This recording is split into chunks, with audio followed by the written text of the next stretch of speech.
예전에 이런 이야기를 들어본 적이 있습니다. 어린 아들이 있는데 몸이 안 좋았던 것 같아요. 그래서 병원에 며칠 입원했다가 퇴원을 했는데 이제 회사에서 퇴근하고 돌아오는 그 아빠를 이제 문 앞에서 목이 빠져라 기다리고 있었습니다. 그러니까 그 이유가 뭔가 했더니 아이의 머릿속에는요 딱 한 가지 생각만 있었던 거예요. 오늘 내가 퇴원하는 날인데 이 기쁜 날 아빠가 나를 위한 선물을 분명히 갖고 오시겠지. 내가 계속 이야기했던 그 장난감을 분명히 오늘 사오실 거야 하는 그런 기대가 있었던 것 같아요. 드디어 아빠가 옵니다. 아빠가 오자마자 인사도 대충 하고요. 아빠의 손에 뭐가 있나, 아빠의 주머니에 뭐가 있나, 아빠의 가방에 뭐가 있나 막 뒤져봐요. 근데 아무것도 없는 거예요. 아무리 찾아봐도 장난감이 없어요. 아빠 손에 뭐 달랑 봉지 하나가 들려 있는데 그게 뭔가 봤더니 쓰디 쓴 약이었어요. 그리고 그 약을 보자 아빠는 나를 사랑하지 않아. 내가 뭐 갖고 싶다고 그렇게 얘기했는데 내가 먹기 싫어하는 약이나 사오고 그래서 울음을 터뜨리고 방으로 이렇게 도망가 버렸대요. 아빠는 며칠 전부터 열이 나고 아파하던 그 아이를 위해서 퇴근하자마자 멀리 있던 약국에 들러서 좋은 약을 사온 건데 아이가 장난감을 원했던 그 마음에 맞지 않았던 거죠. 아빠는 그저 아이에게 지금 가장 필요한 그에게 지금 꼭 주어야 할 그 건강을 약을 선물했던 그 마음이 서로 안 맞았던 것 같아요. 오늘 우리들이 성경 본문에서 만나는 이 예루살렘 성문 앞에 유대인들이 꼭 이 어린아이와 같은 모습을 갖고 있는 것 같아요. 그들은 예수님의 주머니에서요 로마를 물리칠 수 있는 칼, 배고픔을 해결할 수 있는 떡을 나오기를 기대하면서 종려나무 가지를 흔들었습니다. 하지만 예수님의 손에 들려 있었던 것은 그들이 원했던 정치적인 장난감이 아니었죠. 인류의 죄를 치유할 쓴 잔, 십자가가 들려 있었습니다. 유대인들은 예수님의 마음을 보지 못했죠. 무엇이 그들의 눈을 가렸길래 예수님의 마음을 보지 못했던 걸까요? 그것은 어쩌면 그들 손에 들려 있었던 종려나무였을 수 있습니다. 그 종려나무 때문에 예수님의 마음을 보지 못했을 수도 있어요. 그들의 기대를 가득 담은 그 종려나무가 예수님을 온전히 바라보는 그들의 눈을 덮어 버렸을 수 있습니다. 그리고 아이가 장난감이 없다고 아빠의 사랑을 의심하듯 유대 군중은요 자신들의 기대치가 채워지지 않자 종려나무를 흔들고 옷을 폈던 그 환호를 며칠 뒤에 분노로 바꿔버리고 말죠. 여러분, 오늘은 종려주일입니다. 예수님께서 그의 사역을 완성하기 위해서 십자가의 구원을 이루시기 위해서 예루살렘에 입성하신 그 날을 기념하는 종려주일입니다. 이 종려주일이 되면 우리 머릿속에 그려지는 장면이 있죠. 오늘 본문도 이야기합니다. 예수님께서 어린 나귀를 타고 예루살렘에 들어오시는 그 장면. 그때 사람들은 호산나 호산나를 외치면서 자신들의 겉옷을 길에 펴면서 예수님을 아주 기쁘게 반깁니다. 이때 사람들의 손에 들었던 그 나뭇가지가 요한복음 12장에 근거하면 12장에 보면 종려나무라고 명시가 되어 있거든요. 그래서 그것에 근거해서 우리들이 종려나무라고 이름 붙이고 기념하는 겁니다. 그런데 이 장면 속에서 예수님을 반기고 환영하는 유대인들이 들고 있던 그 종려나무를 생각하면 예수님을 바라보던 유대인들이 예수님에게 굉장히 큰 어떤 기대를 갖고 있었을 거라 생각할 수 있어요. 그 당시 사람들이 흔든 종려나무는 단순히 그냥 예쁜 나뭇가지가 아니었습니다. 특별한 의미를 갖고 있었어요. 종려나무는 승리를 의미하거나 독립을 상징하는 나무였다고 합니다. 그러니까 지금 유대인들이 흔들고 있는 종려나무는 어떻게 보면 유대인들의 입장에서는 혁명의 깃발이 될 수도 있고 정치적 구호이기도 하고 또 로마를 향한 적대감을 표출하는 그런 나뭇가지일 수 있어요. 그러다 보니 지금 유대인들은 사실 예수님께 로마를 몰아내는 칼이 되게 되어달라는 그런 주문을 외치면서 종려나무를 흔들고 있는 것으로 볼 수 있습니다. 물론 오늘 말씀 구절을 보면 군중은 단순히 호산나만 외친 것은 아니었어요. 호산나 다윗의 자손이여 라고 외칩니다. 이 다윗의 자손, 이것은 유대인들에게 분명한 메시아의 칭호였죠. 그는 메시아를 기다리고 있긴 했습니다. 예수님께 어쩌면 구원의 소망 갖고 있긴 했을 거예요. 그런데 문제는 그들이 기대했던 메시아의 모습이었던 거죠. 그들이 그토록 원했던 메시아는 로마를 몰아내고 이스라엘을 정치적으로 해방시켜줄 군사적 왕이었지, 죄인을 구원하기 위해 십자가를 지는 고난의 종은 아니었단 말이에요. 그러니까 물론 그들 중에 예수님을 참으로 알았던 사람이 있을 수도 있겠죠. 그렇지만 군중 전체의 분위기는 그렇지 않았던 것 같아요. 대부분은 예수님이 자신들이 갖고 있는 그 기대를 채워줄 것이라 믿었지, 십자가를 지러 오신 고난의 종이라고 아마 생각하는 사람은 거의 없었을 겁니다. 그래서 예수님의 예루살렘 그 입성 장면을 떠올릴 때 예수님을 반기는 사람의 표정과 예수님의 표정을 생각해 보면 그 둘의 차이는 상당히 꽤 심했을 수 있겠다라는 생각이 들어요. 왜냐하면 군중은 승리의 왕이 드디어 왔으니 이제 우리가 독립할 수 있을 거다, 그런 기대감이 부풀어서 그 얼굴에 환호와 어떤 희망이 가득했을 테지만 예수님은 그들의 기대를 이루어주기 위해 온 것이 아니잖아요. 그러다 보니 헛된 기대를 갖고 있는 그 유대인들을 보면서 안타까움과 슬픔 혹은 답답한 마음 등등 여러 가지 복잡한 그런 감정이 예수님의 얼굴에서 드러나지 않았을까, 그런 생각을 해봅니다. 그래서 보면 누가복음 19장에 보면요, 실제로 예수님은 예루살렘 입성 시에 그 예루살렘을 보시면서 우셨다고 성경은 기록하고 있어요. 그러다 보니 오늘 이 장면 속에서 외쳐진 호산나, 이 호산나의 소리가 과연 예수님을 기쁘시게 할 수 있는 소리가 되었을까? 그리고 그들이 외치는 호산나가 정말 참된 호산나였을까 하는 질문을 스스로에게 던져보면요, 그 답은 아마 대다수의 사람들은 그렇지 않았을 것이다 라고 스스로 결론 짓게 됩니다. 여러분, 이 호산나라는 단어요, 종려주일이 되면 늘 듣는 이 호산나 단어의 뿌리는요, 히브리어 호시아나입니다. 직역하면 지금 구원해 주십시오, 제발 구해 주세요 라는 뜻입니다. 이것은 시편 118편에 있는 기도문이에요. 그중에 25절을 보면 주님 간구합니다, 우리를 구원하여 주십시오, 주님 간구합니다, 우리를 형통하게 해주십시오 라고 간구하는 기도문에 쓰인 그곳에서 따온 호산나예요. 그리고 이 기도문은 유대인들이 특히 초막절을 비롯한 유월절 등 주요 절기 예배에서 수백 년간 반복해온 간절한 그 탄원의 언어였어요.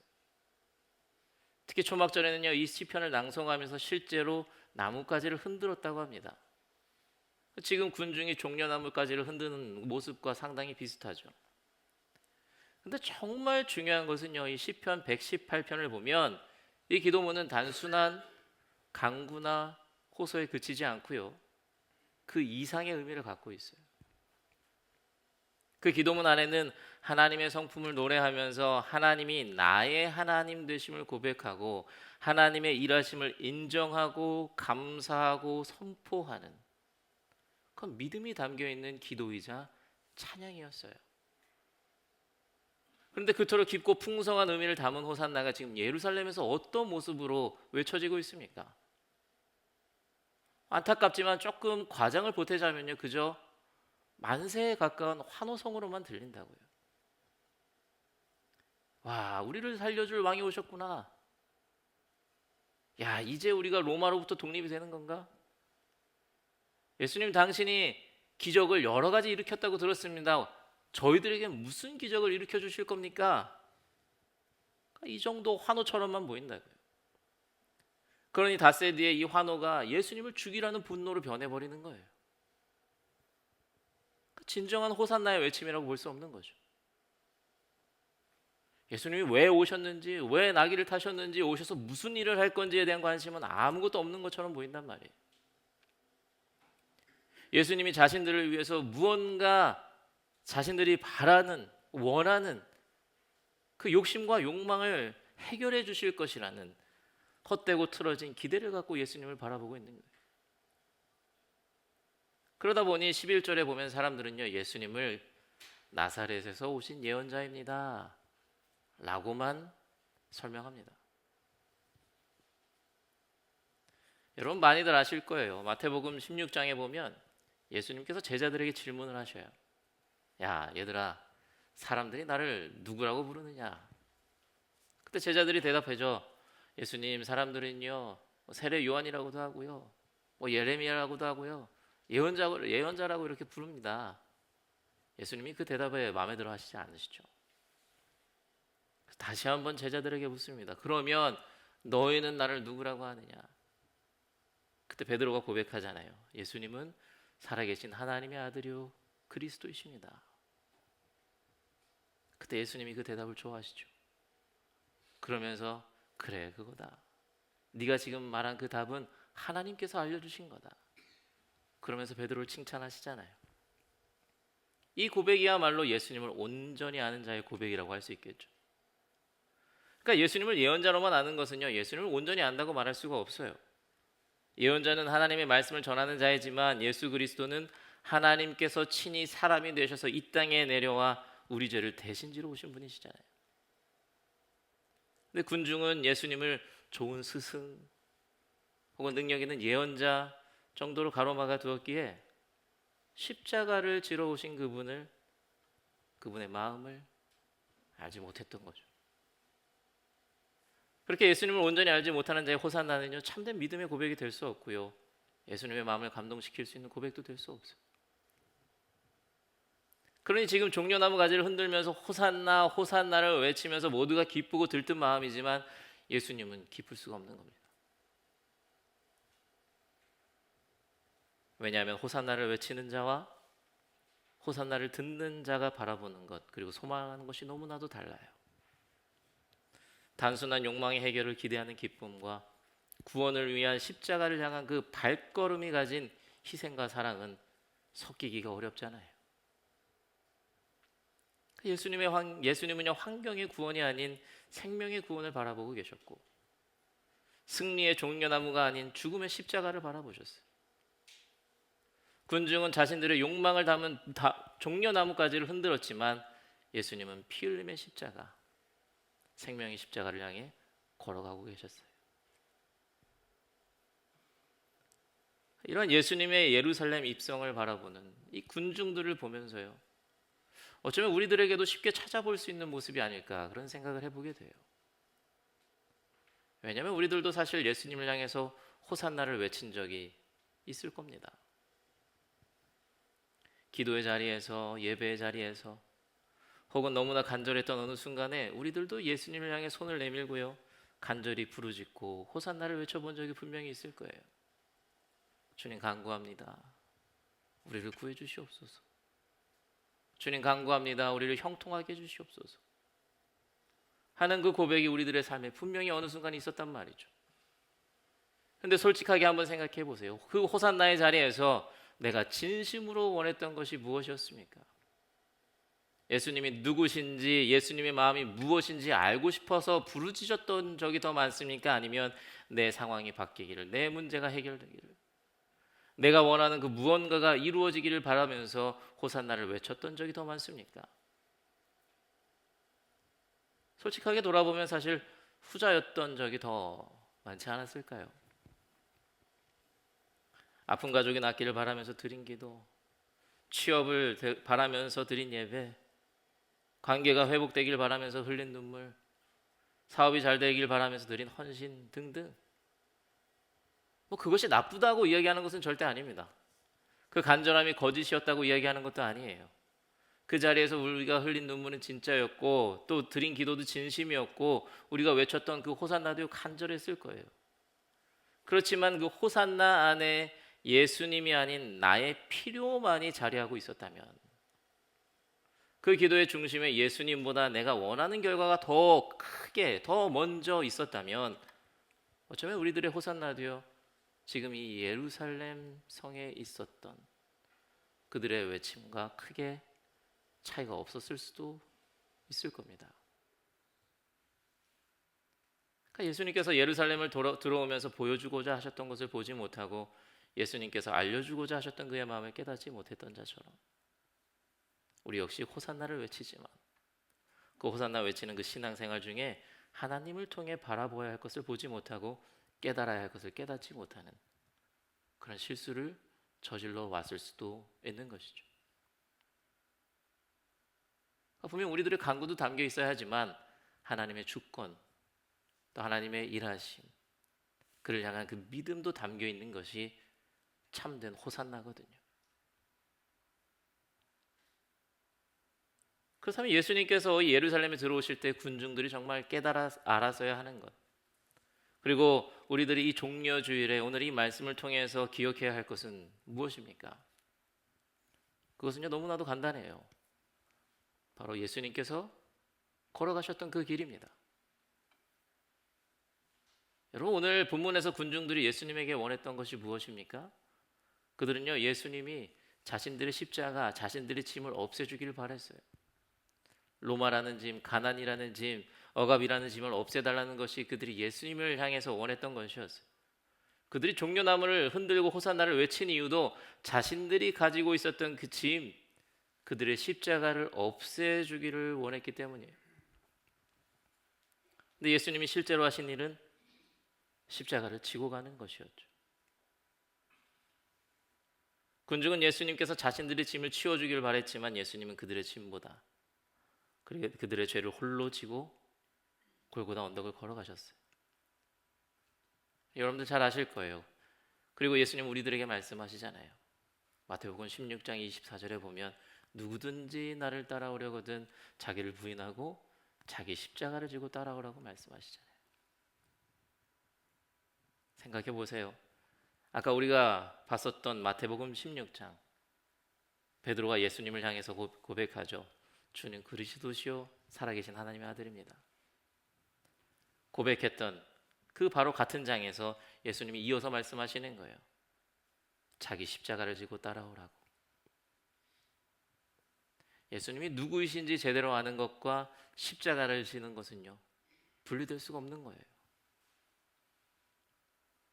예수님을 아는 자라면, 예수님을 정말 온전히 알고 예수님을 따르는 자라면 예수님이 하나님의 아들이시고 우리들의 구원자이시고 그리스도이심을 고백함과 동시에 우리들의 십자가를 짊어지고 그를 따라갈 수 있어야 하는 거예요.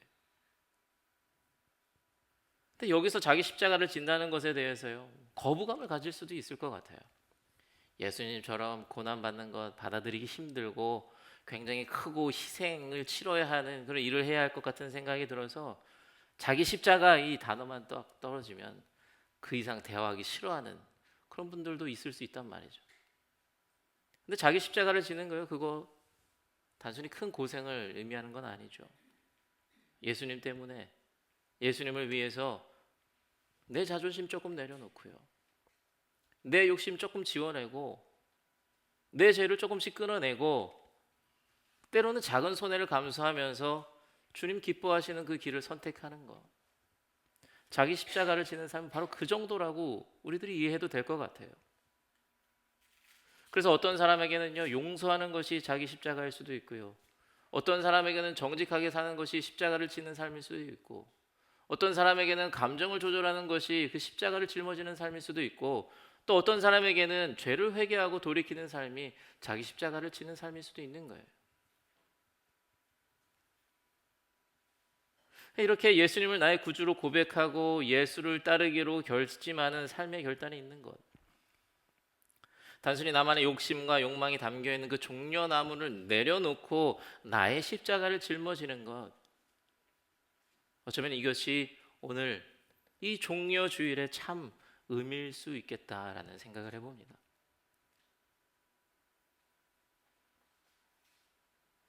여러분, 다시 처음 이야기로 돌아가면요, 그 아이는 아빠가 장난감을 사오지 않았다고 울었잖아요. 하지만 분명히 시간이 지나고 아빠의 입장이 되어 보면 아빠의 마음을 알게 될 겁니다. 아빠가 장난감을 사오지 않은 이유를 알게 될 것이고요, 그것이 사랑하지 않아서가 아니라 더 깊은 다른 길로의 사랑이라는 것을 분명히 알 거예요.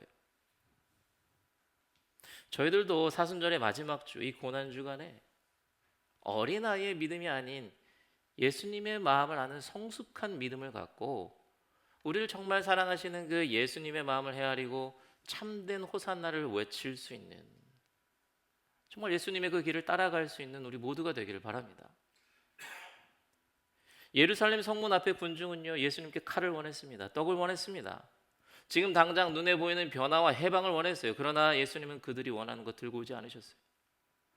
대신 예수님은요, 그들이 정말 필요했던 십자가를 들고 오셨어요. 군중은 종려나무를 흔들었지만 예수님은 십자가를 향해 걸어가고 계셨어요.